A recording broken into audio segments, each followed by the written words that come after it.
Okay. June 10th, 1989, in New Brighton, Pennsylvania, with Oliver Moore, who was an aerial gunner with the 305th Bomb Group, 366th Squadron, who was shot down over with my dad over Wilhelmshaven, Germany, February 26th, 1943. Okay, Ollie, when did you meet my dad? At what? Salt Lake City. Salt Lake City, Utah? I think he came from gunnery school, and I came from Wichita Falls, Texas A&M school. Okay. And I went to work on the line for a short while. What was the line? That's aircraft mechanic. Oh, okay. Okay. And hey, Molly. She's okay. What's the bag? Oh, is that what it was? I was only there about a month, and they sent me to gunnery school. Okay. I went to Las Vegas Gunnery School, and I was there 6 weeks, and I come back to Salt Lake City. Now I'm trying to figure, where did we go from there?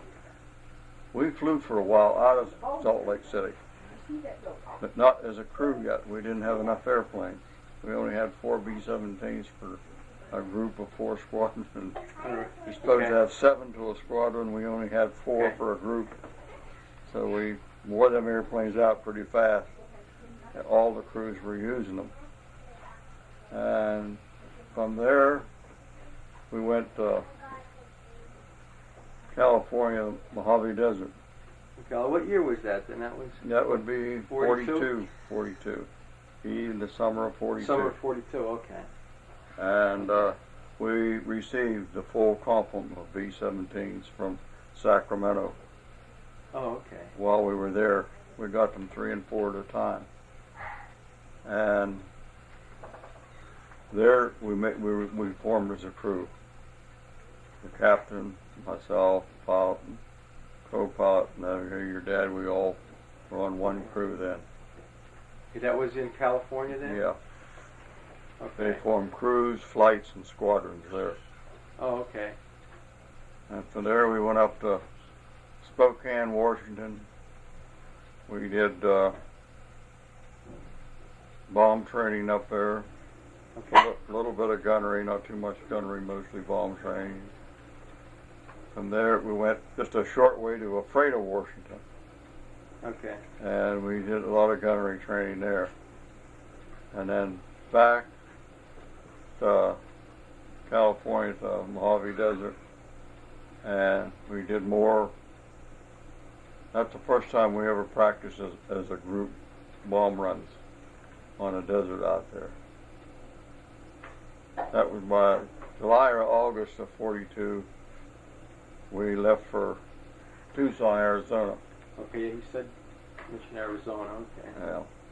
Yeah. And what was that, more practice?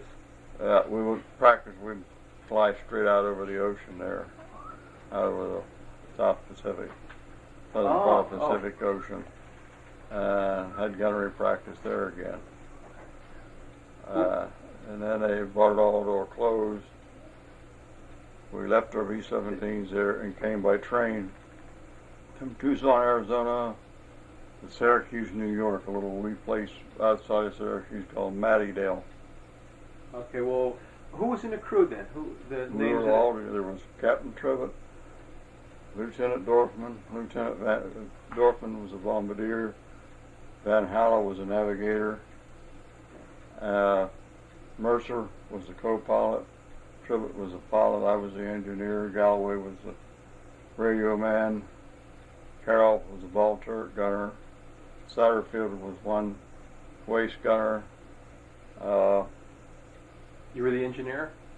I was the engineer. Your dad was a tail gunner, and that was it. What about, were you on him? He said that there was a practice mission, maybe out of Washington, where they thought he fell out of the ball. Was he in the ball? Yeah. Under the plane? That was the worst. Yeah. He didn't fall out. There was a belt over the back. The door came open, see. Okay. That was a malfunction. I mean, they had screw locks like this. Yeah. And your dad and all the rest of the ball gunners had to have it when they would clean them on the ground. They would drop that door down and sit on it and pull the barrels and bolts out of the guns to clean them. I don't know what happened. All I know is I heard Satterfield, the waist gunner, screaming, "Schlosser fell out." Yeah, he said that the plane radio, somebody radioed that he fell out, that he was gone. Naturally, I went back. I went, how could he fall out of there? So I looked down through there and I could see him. His head was caught on the back of the door, like the door was open, and he was. You couldn't turn to turn it up. That's how you get out. You turn and point the gun straight down. That brings the door up inside. So I plugged my headset in back here. I said, "Al, turn the gun straight down." He said, "I can't. The door's open." I said, "I know it's open." I said, "But just give it full power, and maybe the hinges will snap off." He did, but they were. Yeah, I think he said he held on with his feet or something. I think he had his radio feet, or his hat fell off or something. And you hook your knees up in behind the ammunition cans. They're sitting right down almost in your face. So finally, Satterfield and I got there. There's wing jacks laying stowed in the back of the waist, you know. Yeah. They're for working on the ground to jack the wing. They're pretty heavy. So I told him, put the guns back down again, and then bring them up this time, a little bit at a time. And we hammered on those hinges with that wing jack till it finally came loose, fell off, and then put the guns down. He came back inside. I was able to get back inside. And yeah, he mentioned that wasn't funny. Satterfield screamed at him. Schlosser fell out of the bomb. Now you can laugh about it. Yeah, because he said somebody there, maybe another plane radioed that he was gone or something. They thought he. Well, they probably one of the other planes was flying. They had to see him. Yeah, they said that he. But that wasn't a single occurrence. That happened when we were overseas. Really? It happened to a guy while we were right over the target. Really? Yeah. And did he go out? No, he didn't go out. Same thing happened. They got him back in again. Yeah. So then you said you went up to New York then? Yeah. From there, we would take any kind of a plane that was available, C-47, C-46, back to Wright Field, Ohio. Oh, Wright-Patterson? Wright-Patterson. Oh, okay. And they fully equipped them there for combat, guns, everything. Oh, in Ohio?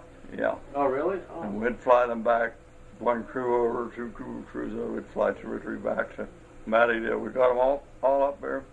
And we started what they call checkouts. We fly them out over the Great Lakes. Oh, okay. Run them up and down for compass checks. See, when you move anything metal in an airplane, in those days they were all, what navigators call them, they're all magnetic compasses. So therefore, if you move anything metal, you're going to throw them way off. So everything was in there the way it was supposed to do.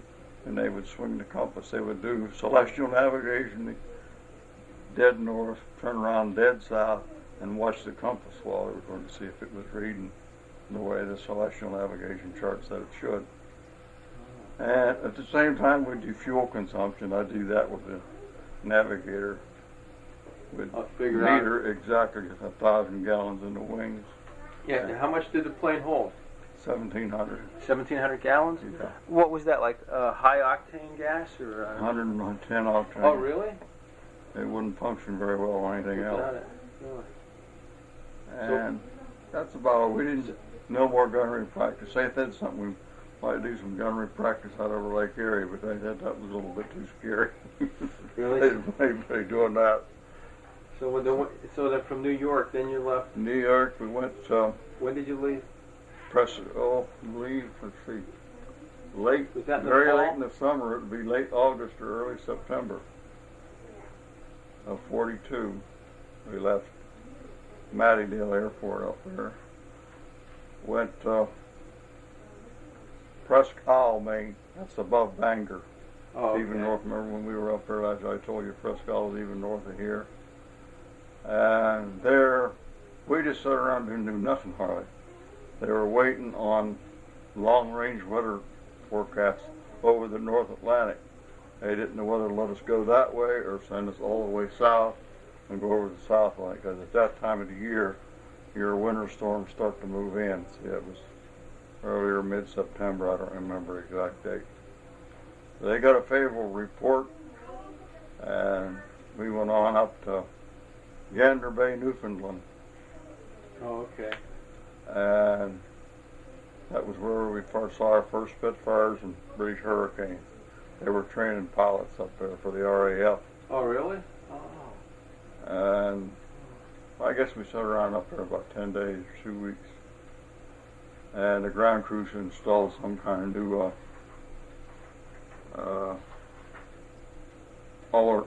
no collimators, generator, something that was not supposed to corrode under saltwater conditions. Oh, okay. So one night about 10:30 we took off. Didn't have no problems at all. The thing is, I carried about 3 fuses for each one of the pumps in the Bombay. You transferred fuel from the right Bombay tank to the left wing tank, the left Bombay tank to the right. What was that for? Well, because the Bombay tanks don't feed directly into the engines, they feed into the wing tanks. Oh. And okay. you watch the gauges when they're getting down to about a quarter, then you start refilling them with the Bombay tank. When you're done with that, you let the Bombay tanks go. Oh, really? Yeah. You dropped off the plane? Yeah, you just open the doors and Oh, really? So then it's almost 11 hours because it was, when we got in Prestwick, we took off from Gander Bay, we got in Prestwick, Scotland. By noontime we were exchanging our American dollars for really? British. So you left, what, 10 o'clock at night then? About 10:30. And then you flying just non-stop then? Oh yeah, we didn't stop any. How, for 10 hours? Well, about 11 hours. Yeah, you didn't have to refuel. Huh? Well, I didn't know they could fly that far. Well, with Without the Bombay bomb. tanks we could make it. Really? Yeah. How was the flight over? Easy. Yeah. No problems. Weather was good the whole way. Yeah. Matter of fact, we had more gas left than I think anybody did when we landed in Prestwick. Hell, the navigator, he started saying something about 400 or 500 miles out from Scotland. He says, we're picking up a beautiful tailwind. He says, Yeah. Airspeed indicators were indicating about 180, but our ground speed's around 220. You know what? So we made good time getting over there. Not everybody had that much luck. One plane in one squadron took off from Gander Bay, right in the Atlantic Ocean. They all got out. Oh, they got out? Were they rescued? Yeah. Well, they weren't more than a few hundred yards off the end of the I runway. see, yeah. It was the largest, Gander Bay, Newfoundland, that was the largest runway in North America, 7,500 feet. Really? No reason for not getting off there. I don't know what happened to it. Never Yeah. did know. They just went in to drink, that's all. So then where did you land in England then? Well, we took off the same Oh, day you went to from Scotland. You said you went to Scotland first. Prestwick, Scotland to Shelveston. So then that's where your England. station, Shelveston, huh? Yeah, stayed there. We made a couple missions out of there. Then we moved, no, Grafton Underwood, I'll get it straight here. Grafton Underwood was first. The first base? Yeah, and then I think they filled practically all the American bomb groups through there at one time. Maybe later they had other places. Then we went to Shelveston. We went to Shelveston because the 301st moved out and went to North Africa. That was just before the invasion of North Africa. They moved in as the support bomb group for the only one Americans had down there. That was it up to them. And we lasted until February 26th. Well then, when did you fly, when was your first mission then? Oh, Was those dates, I don't know. You know what, I have, Your dad would probably be better at that if he was here, because he could remember dates. He wrote them down sometimes. I never wrote anything down. I kept the logbook for the airplane, but Lord knows where that is. So it was in September when you were in England, early September. Yeah. No, it'd be about the middle of Middle September. It was October before we ever made a mission, I know that. it was October? Yeah, I think so. Oh, in one book, let's see here, another book. Which book is that? This was declassified papers. It was called Impact, and I guess it was secret at that time. What they did, I guess the Army Air Force published all the bombing missions, how many bombs were dropped, how many planes were lost, and this was all classified material. Mm-hmm. And I bought it about 5 years ago. I think the books were like $12 a book. There's like 6 books. And in here here, then it describes, I guess, some of the missions you flew on over Wilhelmshaven, and it mentions Wilhelmshaven was the first German daylight raid. Wilhelmshaven, the first German daylight raid. Yeah. It mentions February 26th, Right. when you were shot down. Yeah. That's the second. And- The first one was the month before that. Almost to the date, January 24th. January 27th? Yeah, that'll be about it. Yeah, it says January 27th, 53 B-17s. So maybe that was the first one, Yeah. on January 27th? Yeah, the first one. Okay, and then they have the aerial photographs That's of all the damage and everything that was done, and they tell you what targets were hit, what was destroyed. It's amazing. You can't really, looking at the pictures, you can't really make it out, but I guess with the guys that analyzed the aerial photographs, they could tell exactly what was destroyed and what it was. And then in here I have, I made a list of some of the first mission you went on, would that be over Saint Nazaire? probably was Saint Nazaire. November. Yeah, November 23rd. I have here on November 15th, let's see. Here it is. Okay, and this is Castles in the Air. It's a history of the 8th Air Force. Yeah. But in here it has the 305th came face to face with the Luftwaffe on November 23rd on a mission over Saint Nazaire. Right. Would that be the first one, maybe? Yeah, might have been the first one for us, yeah. Because we didn't go to Germany till January 24th or 27th. Oh. The rest, all the raids before that were on. Because there were 7 missions France. over France. Yeah. So that would have been in Saint Nazaire there. Saint In Nazaire, November Orient, 23rd. Lille. Did they have any mention of Lille? Yeah. Marshalling Yard. Yeah, they have Saint Nazaire. And then they talk about carrying out the longest, straightest bomb run over Europe. And in the book it tells you more about how Curtis LeMay devised different bombing patterns. Yeah. Because they were losing a lot of planes. And I guess that was one of the first missions that they used some of those bombing patterns on. Yeah, Lille, the railroad yards. Yeah. Yeah, December 6th. Yeah. Maybe they were bombed, huh? That's mentioned in here. I know he said there were 7 missions over France and 2 over Germany. Yeah. So that must have been it. It was locomotive factories. I'm trying to think there was another one somewhere. This It says Sunday, is December. near Paris. Well, okay, it says December 6th, locomotive factory and railroad repair shops at Lille. I'm trying to think of another one. They told us it was French Motor Works that was making parts for German heavy trucks and tanks. I'm trying to think of the name of the place. It was near Paris. Oh, Because they warned our bombardiers and navigators about check their IP, initial point for the bomb run. Ham, H-A-M-M? No, Ham was in Germany.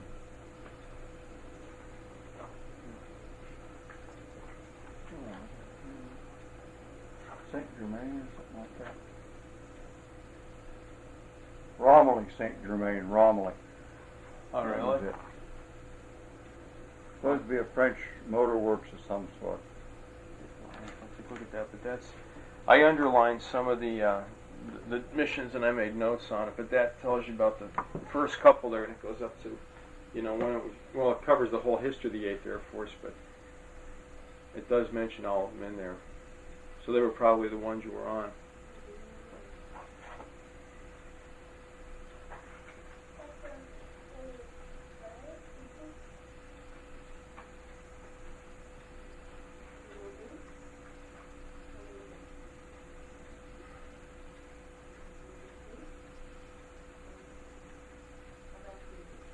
Do you have time yet?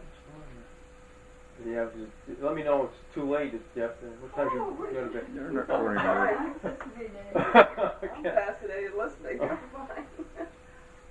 fine. These things that happened later on, I don't have any idea what they were doing later. All I know is that Well, they must have been some of the missions you were on, because it said the Yeah. 305th, those ones in France. Yeah. I know Dad talked about Lorient. St. Nazaire. What St.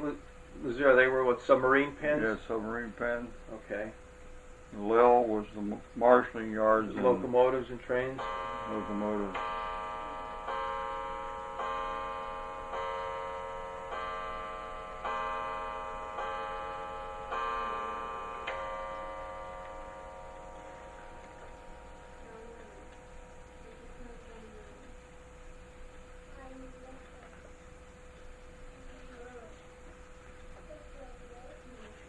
There's Clarky. Who? There's Clarky in here. Oh, yeah.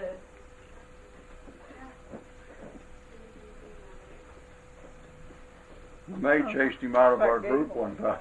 Oh. He did, the maid they talked about her. I mentioned in there when they were shot down, and that's all. Wilhelmshaven on the bottom is February 26th, and that one. But that, like I said, that was all classified information.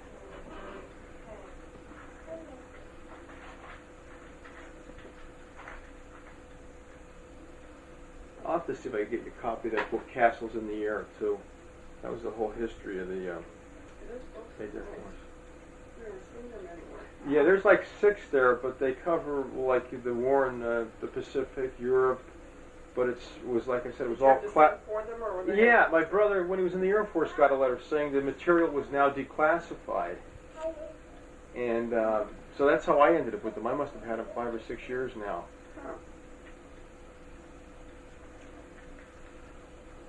Ollie, do you remember this when you were on a mission over Lorient? Did you ever see that picture that was in the Stars and Stripes? Did you ever see that? Oh yeah. It was in there. It was in our local paper. Yeah, I remember my mother had that in there. Yeah, and then the stories here.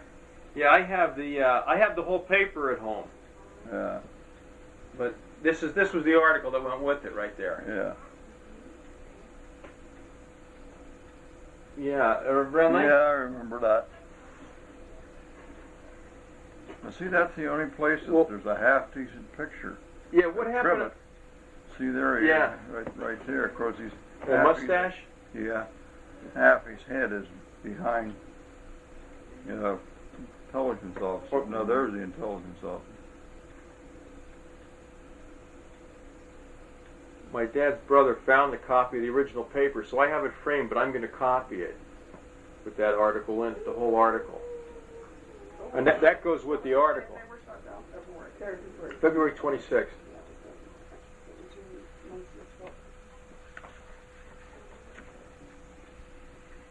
Oh, so on that mission, I think my dad said 2 engines were shot out, or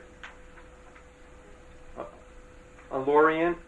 You went down a nosedive. No, we had all 4 engines. We had 4 20-millimeter holes right in between them, both of them.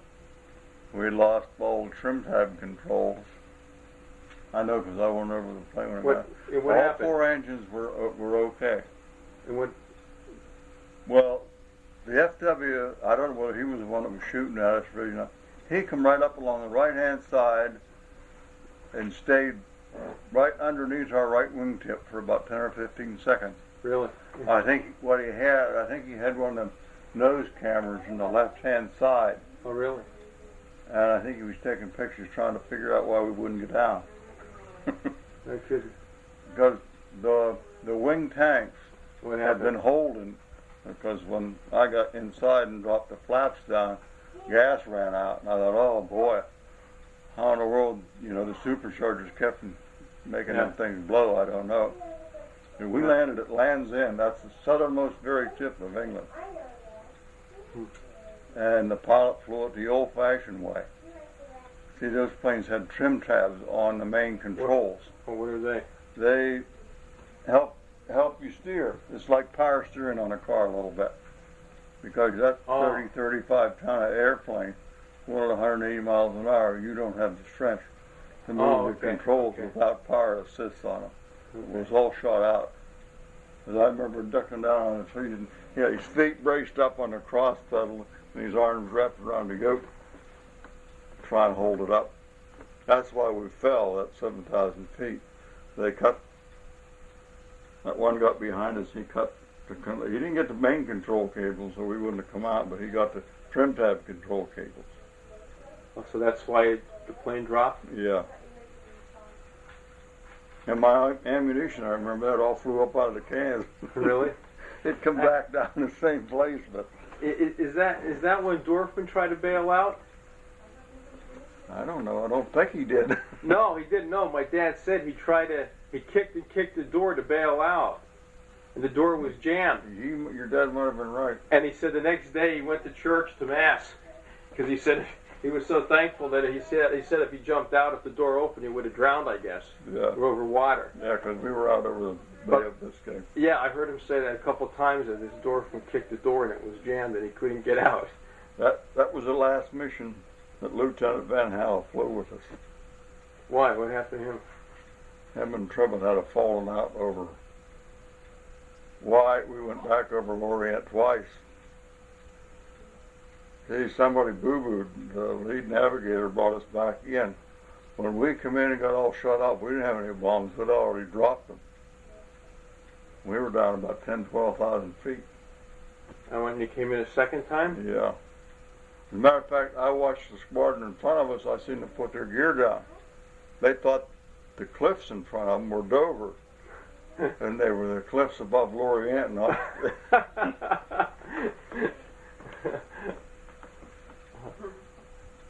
Well, then they No, really as far as were. I know, we didn't lose any You engines. still had the engines then? Yeah. Maybe okay, you had the engines then. It was a Were there mess. bullet holes in the plane then? Oh, lots of them. I got tired counting them. You're supposed to make out a battle condition report, and Yeah. I was writing and writing. I couldn't find the holes in it. The worst ones were those 4 that were in the wings. Really? And the next day, an RAF flight engineer come out the same thing as I did. He had a long tape line, and we measured the hose hole center to center. And he looked at me and smiled. He said, "You know, he was about 250, 300 yards off your tail, because that is the exact distance there is between their 20-millimeter cannon and their wings." He says they didn't converge on you at all. He was too close. Really? He says, "I don't know why your wing tanks didn't blow." They didn't have no big holes in them, just tiny little holes like the size of a fingernail or something. Yeah. Nothing ever caught fire. The gas never caught fire. I don't know why it didn't siphon up out of the holes. And the superchargers are right underneath. There's 4 of them there, and they shoot out a flame about 6 feet. And they never caught fire, huh? Never caught on fire. A little rough landing, but Yeah. you walk away, they're all good, they say. Yeah. Then what about then the day that you got shot down? What was that like? Huh? The day that you got shot down. To me, it wasn't as bad as that day for Lorient until I heard Truman say everybody out.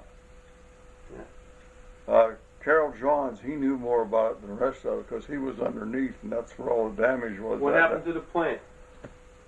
He just ripped the whole bottom out of it. Really? What? I think it was anti-aircraft fire at first I think because my dad said it was anti-aircraft. Carroll said the holes were too big to be caused by 20 millimeters from.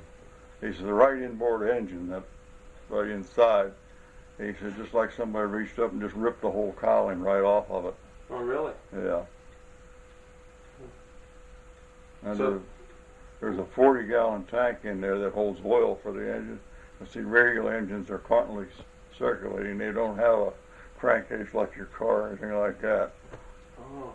It's just lost all that instantly. So the engine stopped?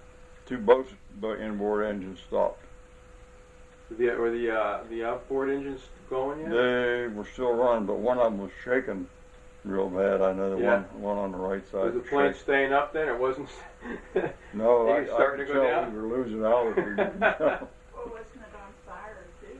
Huh? It was on fire. Just about the time Trivet gave us the word, everybody out, he says, "I can't hold it no more."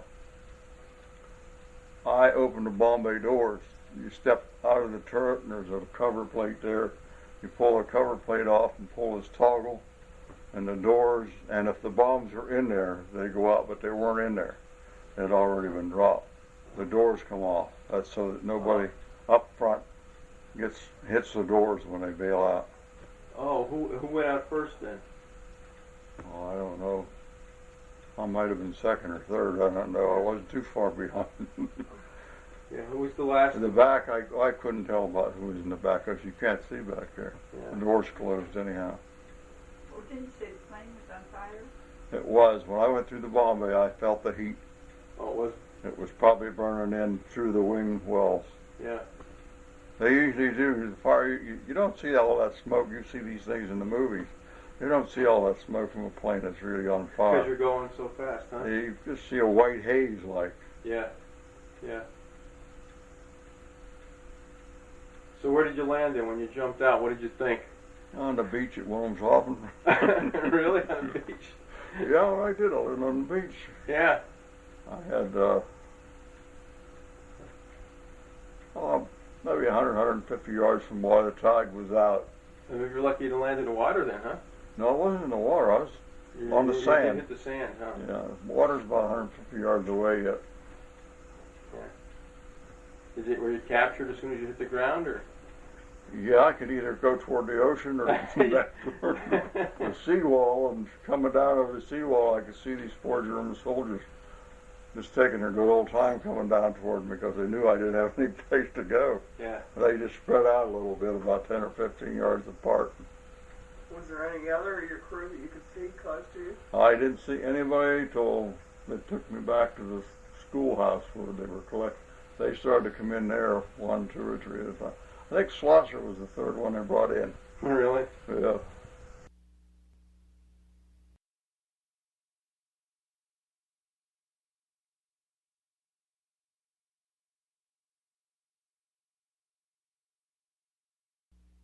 The one-waist gunner, and so that's the guy I'm missing, Saltz.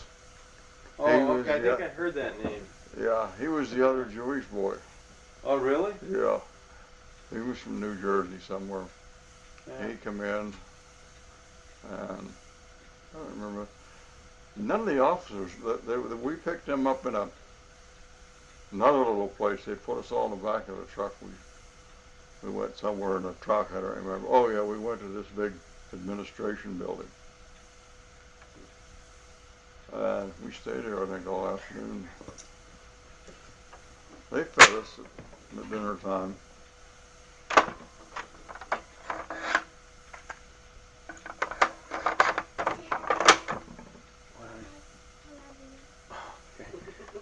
Yeah, I love you too now. You're my What's the favorite. matter, Megan? Running out of gas, huh? You're running out of gas, aren't you? You and Molly are both running out of gas, you know that.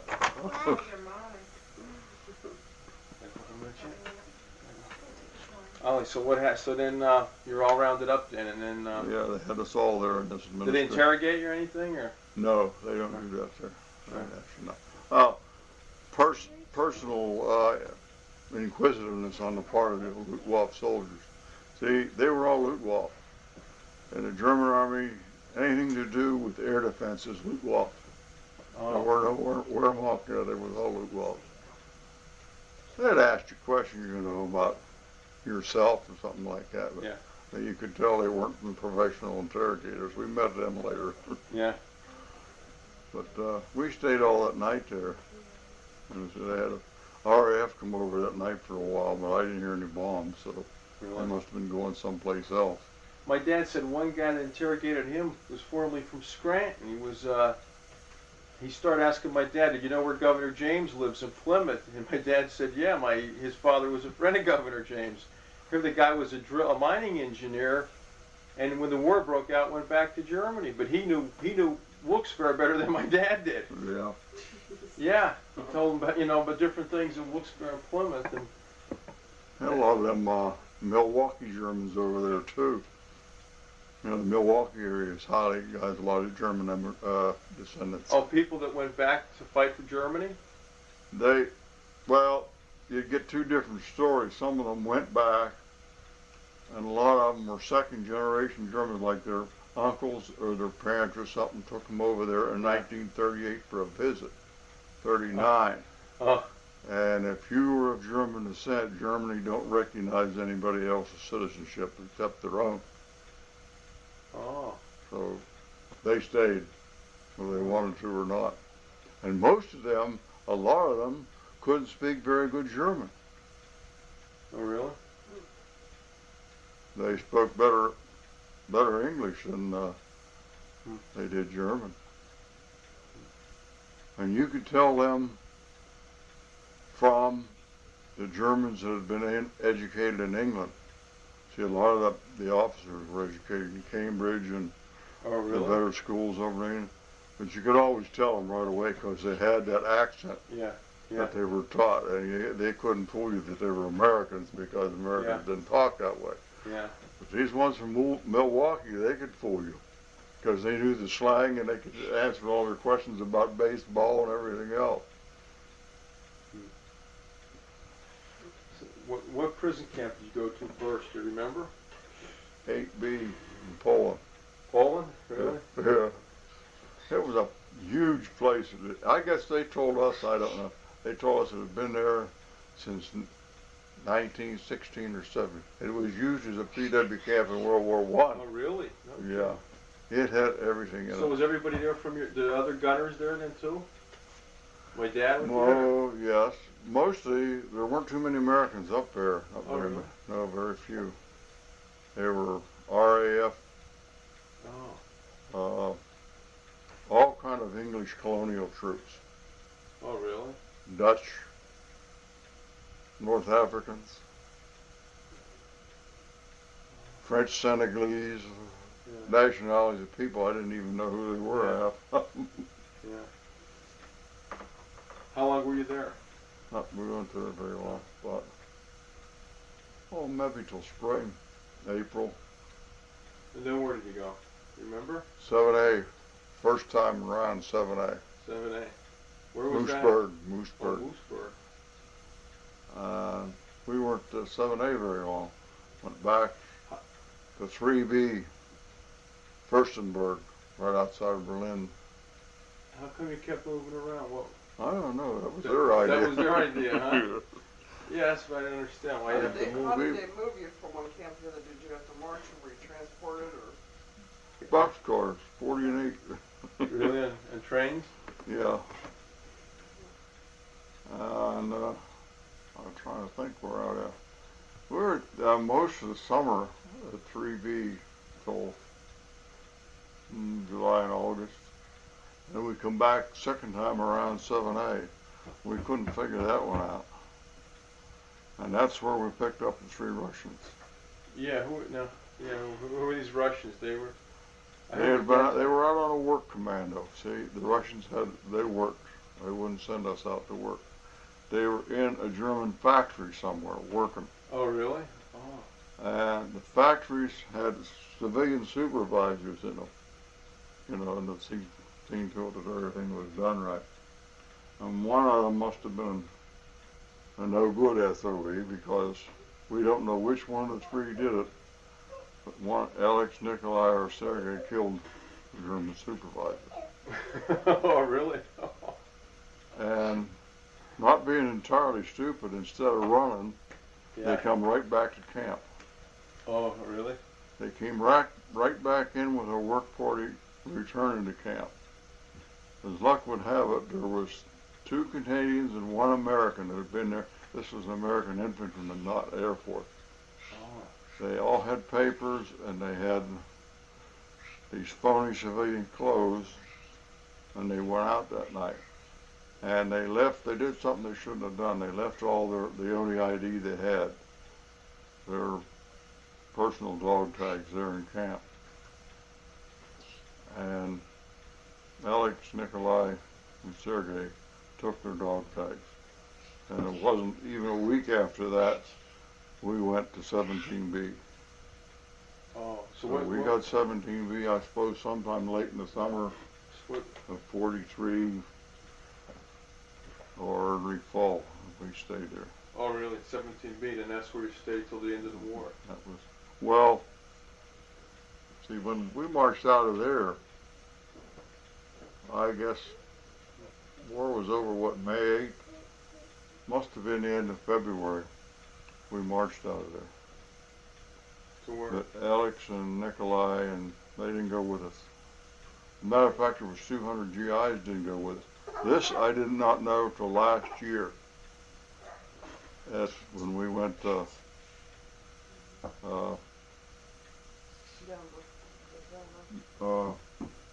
Omaha. Went to Omaha. There, the camp leader Kurtenbach told us what happened after we left the main part. There was 200 that weren't physically able to march. The Germans left them there. Oh. He said about 10 days after we left, they started hearing gunfire real heavy. No kidding. And the German captain come around and told them. He says, this will be a defense perimeter for Vienna. He says, you better have your people dig. And they did. And they were there for, he said, almost a month till it was over. Oh, really? So they slept in them trenches all day and all night. Really? He says the biggest disappointment was when the Russians did get there. They weren't the least bit friendly. No kidding, really? No. What about the three Russians that told that story? Oh, yeah. They found out that one, Sergei, for over a year had been talking to the Germans. No kidding. When we took in.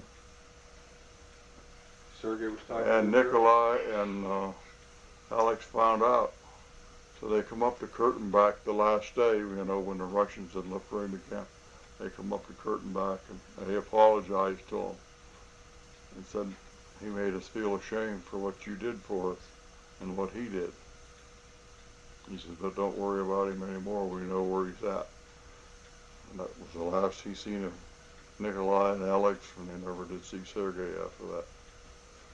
So what, did they kill Sergei? I suppose they did. I don't know. No one ever saw, but I would imagine their type of justice would be that way. And he was talking to the Germans. No kidding.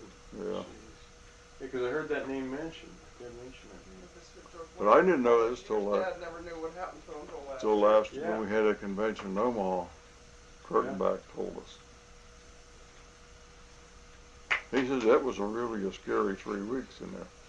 He says when them Germans started to surrender and set up a defense perimeter in that camp. Yeah. He says I never seen anything crumblier than that in my life. He says German soldiers, and they were the ones we seen were always. Their uniforms were always clean. They were pretty decent looking. Yeah. He says this is the first time I ever saw combat troops that hadn't been relieved for 5 or 6 weeks, and he says they're living under those conditions, never getting a chance to get a clean uniform or get a bath. He says they were pretty wicked. He says, and then to make it worse, they found out we were Air Force. Yeah. And we didn't know who was going to kill us, them Russians or. They had to sit there even after the Russians liberated camp for 10 days after that. And finally the GIs came through and they picked them up. Went back the same way we went. According to what he said, it was the same parts of the 13th Armored Division liberated us, came on back through and got them too. What about, like, what do they do in a prison camp all day?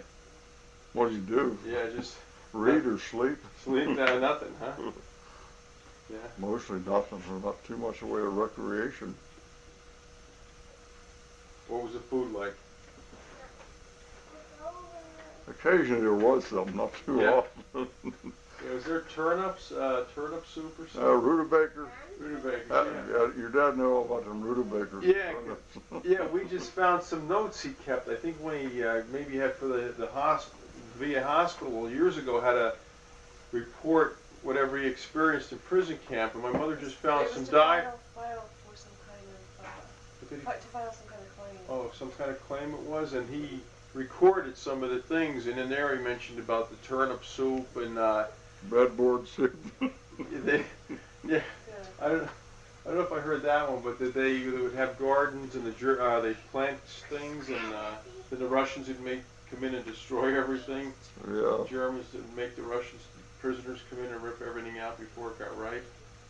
Yeah, I think that might have been mentioned in there. But I think the turnips was in there, the turnip soup or something. Yeah. You cooked grass for you and Carol. Yeah, we cooked grass. Carol and I cooked grass a couple of times. We couldn't quite get that down. Too much chlorophyll. So you didn't have any meat or anything, not that much meat to eat or anything? They'd come around once in a while with a big wooden barrel with soup in it. But don't ask me what it, we ate it, but I don't know what it was. I think my dad said he saw fish eyes in the soup. Yeah. I remember saying something like that, there were fish eyes in it. No, the Red Cross parcels came through occasionally. Then there were times we didn't get parcels for a long time, weeks and weeks.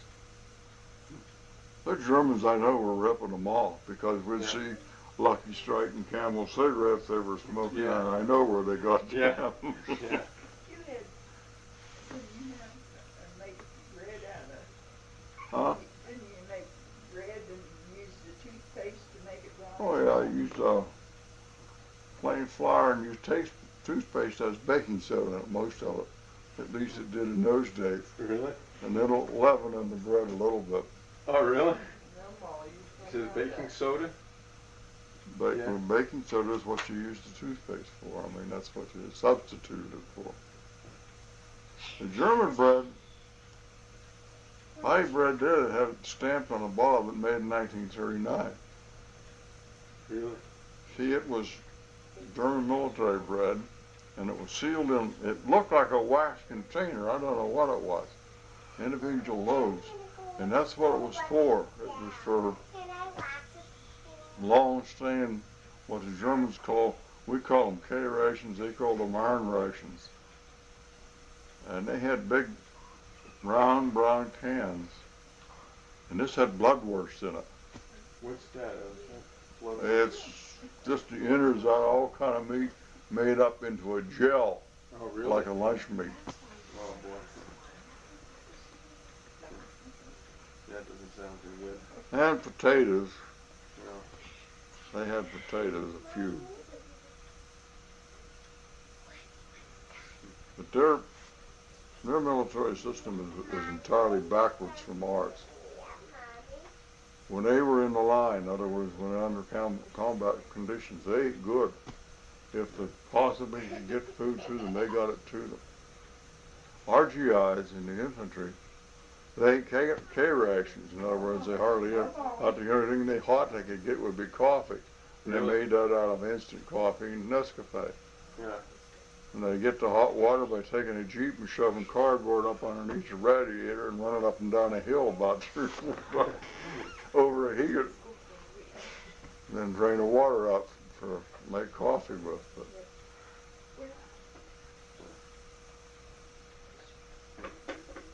yeah, but when the Germans, like the Germans that guarded us, they were in what they called garrison conditions. They got their rations like we did. About 10:30 in the morning, they got their 3 boiled potatoes and whatever the ration was for the loaf of bread that week, a fourth, a fifth, or a sixth of a loaf, Yeah. depending on how the supply was. What about, did they hide prisoners, Russian prisoners? Did they hide them at times? My dad mentioned about hiding some of them. We had to hide all 3 of them a couple times. I think it was the summer of '44. They took these fits of running picture checks, you know. They would run every way out of the barracks, keep them outside 3 or 4 days at a time, you know, all night and all day. And they'd let you in groups of 10 or 15, and the guy would sit there at the desk, look at your dog tag, look at your picture, look at your dog tag, look at your...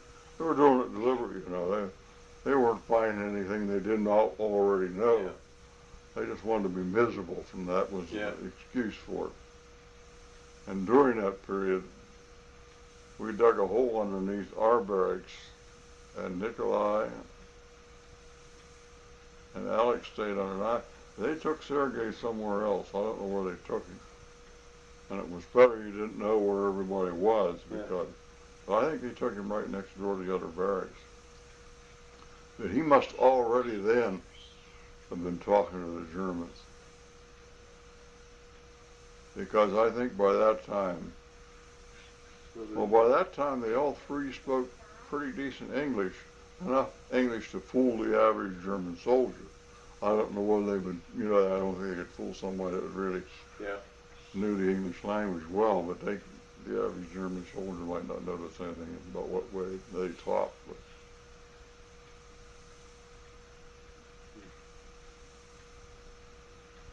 so did he give information then to the Germans? I don't know what he could tell them that would, other than the fact that we'd helped three Russians, he was one of them.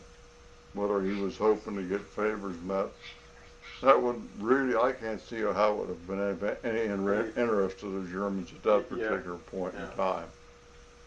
Because none of them were going anywhere to tell anybody that really would matter anyhow. Who was the guy that had the monkey, or whatever? Oh, that was back in England. That was. Oh, I thought that was in camp. Was that in England? No, that was in. He went to North Africa once. To fly one plane once down, with parts for the 301st that left our. And he bought this chimp down there, baby chimp off of an Arab, and brought it back to the barracks. Your dad almost killed him. I remember that. I brought it up. The chimp, We'd go out, be gone all day. And once a week we'd get our, what we called PX rations. You'd get a can of Planters peanuts and your ration of cigarettes, 3 or 4 candy bars, and stuff like that. And that, I didn't know it, but monkeys love to eat tobacco. Oh, really? We come in one day, and he didn't belong in our barracks. He belonged in the barracks next. But those windows over there, he'd just swing in and out of them, at ease, because it was still fairly warm weather. He got in there. He had all those PX rations scattered all over the bed. He would open up every pack of cigarettes and chew a few of them up, throw them away. Yeah. And he'd try the candy. He didn't like the candy bars, but he'd rip them all open and take a bite or two out of them.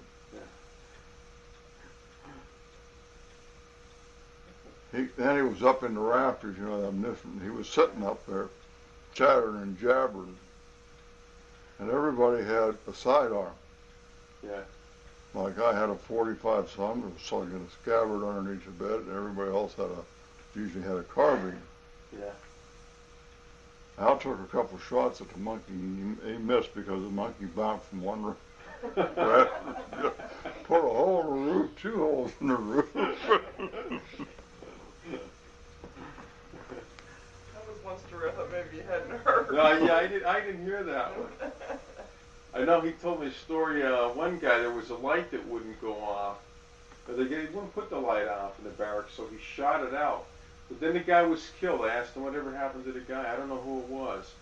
But some of the stuff just come out recently. I heard things that I never, heard before. I don't know, but he mentioned that about somebody that shot a light out. Anyhow, we didn't have any problems with the monkey for a little while after that. He went out that one window there. All I seen was a legs and torso going through. He must have heard gunshot before sometime in his life. What I can really remember you talking about was in camp, though, about the one German sergeant or whatever was real cocky that kept his sidearm pistol open, and this is a good story. And one of your guys shot himself or something? Oh, that was 2 barracks over. That was a guy that was disfigured. He was not England. He was out of North Africa. He flew B-26. They sent him up there. His face was totally destroyed, Really? and emotionally he was No kidding. all gone too. And every morning was what they call appel roll call, 6 o'clock, and they'd come through. And most of the time, the guys in his barracks would just sort of hang around with him, you know, especially when the Germans come in, because they knew he was unstable. One morning, they had a new barracks chief, German barracks chief, and he come through, and this guy was laying on a bottom bunk, and he didn't get up when the German told him to get up. And one of the guys turned around and come back, was going to help him get up, you know. And the German took his pistol out and threatened the guy that was come back with him. And when he did that, the guy in the bunk come up out of the bunk, took the pistol off the crowd, come up underneath him, raised the pistol up. He whacked him across the face a couple of times with a sight. I thought, he's dead. I'll shoot him for sure. But 2 officers come in. Well, 4 officers come in. We didn't know who, because we hadn't seen them before. And they looked this kid over with a scarred face. And the German sergeant, they ordered him out right away. So they went to Kurtenbach, camp leader. They told him, you know, what he did, we could, was attacking the German under officer, we could have him shot for it. That we can see what kind of condition he's in. Yeah. And we would like your permission, since we don't believe he's responsible, to send him to Vienna for surgery. Well, this is unheard of.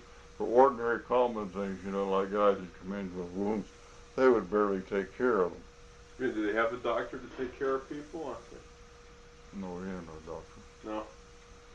The Germans had a doctor in their Truppenlager, and if you were really half dead, they might send you to him. But they had, to make a long story short, they sent this kid to Vienna. Yeah. And we didn't see him 9-10 months at least, because this was just shortly after we got there. He was gone. When he came back, nobody knew who he was. Oh, he did come back. Really? He said who he was. He had his dog tags. Well, that's all the ID he did have. But there was one guy on the plane with him when he was shot down, that he had gotten out and come back and gotten out and come back. So they brought him in. He was back at that time. They said, he didn't look like that before anyhow. He said, I think it is him. Yeah. I think it's him, but he didn't look like that. Yeah. Because he looked pretty good. I mean, you could see scars right around here and around here, but he looked half presentable where before he. Oh, really? So they must have experimented on him down there in Vienna. Plastic surgery. With plastic surgery. I was finally, the other guy finally remembered, he's got a full-size birthmark on the right calf of his leg back here. He said, if that's him, get him to show you the birthmark, and it was him. Really? Because they sat down and talked to him for him. He knew things that wouldn't be possible for a German to know. Yeah. Because we were conscious of them and possibly doing something like that. Yeah. You know, planting somebody, like I said, these Milwaukee Germans, putting one in there, letting him talk here. Maybe he wouldn't find out nothing the whole time, but he might come up with one little piece of information that would help them somewhere or other. But they finally established that this kid was who he said he was. He'd gone so long that Kurtenbach thought maybe that they might possibly have repatriated him through Switzerland. Yeah. Which they did do to some of the guys toward the end, but they didn't. I think the main reason they wanted him just to see how good they could cover up the scars that he had before. Yeah. Was he? Yeah, they were all burn scars. You know how Really? somebody looks burnt like that. Yeah.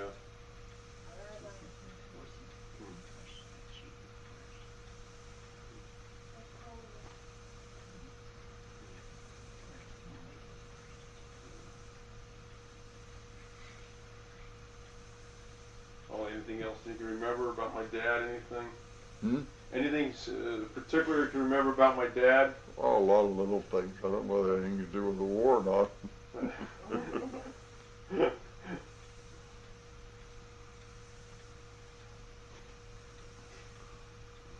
I'm always enjoying that. I don't know why.